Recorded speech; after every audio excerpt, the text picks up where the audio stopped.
Hey, it's Quinn Parsley here, and I got another video today taking a look at some cool chord voicings for the bass. So today we're going to take a look at some spread 7th chord voicings on the bass. These are super usable, really cool in jazz. These are really good voicings for the guitar as well. So if you have a little bit of a jazz guitar background, these show up like all over the place. But we're going to take a look at them on the bass today. So we're going to start off with an A major 7. This is going to be the notes A, G sharp, and C sharp, like this. So to get some of these 7th chord voicings, we usually have to drop a note out of the chord. Almost all the time that's going to be the 5th. The 5th is usually like one of the least important notes in a chord, unless it's like a diminished chord or something with like an altered 5th. So for a lot of these, we're going to be just dropping the 5th out of it. So we'll have kind of a root, a 7th, and then a 3rd of some sort.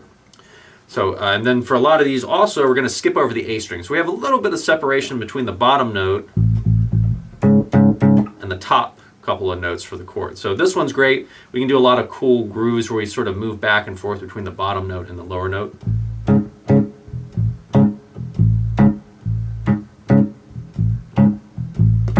Yeah, I mean, that just feels great to just kind of sit on.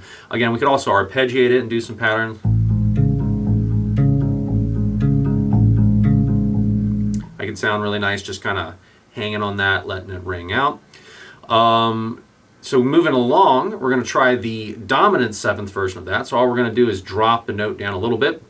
So instead of a G sharp, we're going to have a G. This is going to give us the notes A, G, and C sharp together.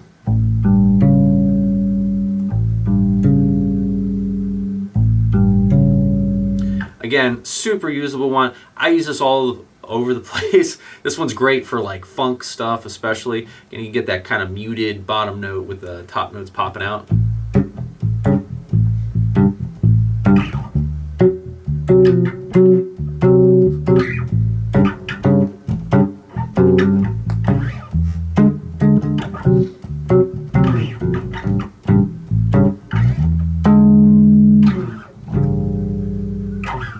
Yeah, really usable. Probably could even use it for some slap stuff too. So you kind of lay on those low notes.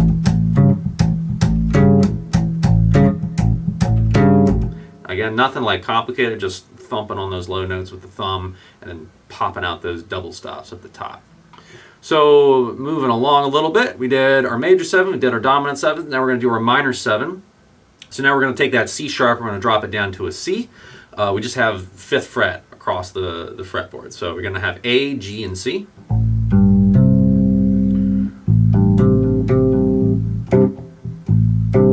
Again, this one works really good as well. Get those kind of funky low notes with the double stops popping out.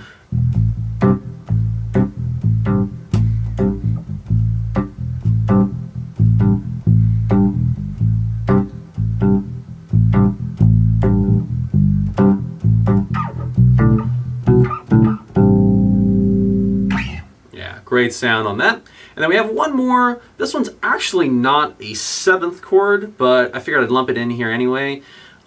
This is actually a minor 6 voicing, so it's really similar to the one we just did, but instead of a 7th, we're going to have a major 6th on this. So we're going to have the notes A, F sharp, and C together.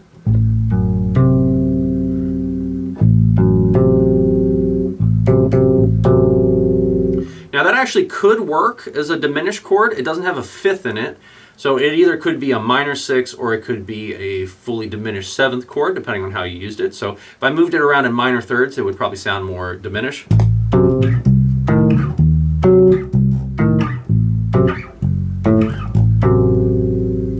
Pretty cool, pretty usable. You also see it a lot in like Django Reinhardt's music, kind of like hot jazz style. So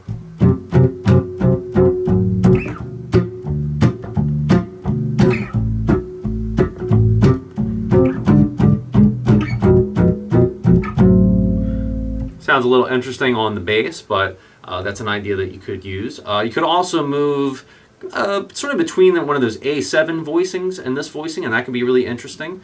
All you have to do is kind of drop the bottom 2 notes of it.